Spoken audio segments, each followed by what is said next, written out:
Biasanya kita akan mengatakan, saya tidak punya pengalaman. Yang kedua, saya tidak punya modal. Lalu mengatakan, saya tidak punya tenaga, saya tidak punya kesempatan, badan saya terlalu lemah untuk itu. Dan yang paling banyak, saya tidak punya waktu. Ini sesungguhnya hanyalah cara untuk lari dari tanggung jawab.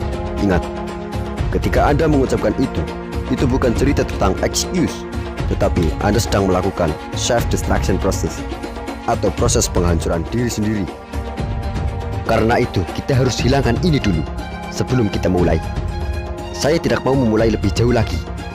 Karena apapun Anda, apakah S1, S2, S3, doktor, profesor, insinyur, dokter, sarjana ekonomi, sarjana sosial, atau apa saja, pengusaha, pembisnis, multimedia, onliner, apapun itu, apabila Anda memiliki jiwa excuse, tidak akan ada kemajuan sedikit pun. Mengapa?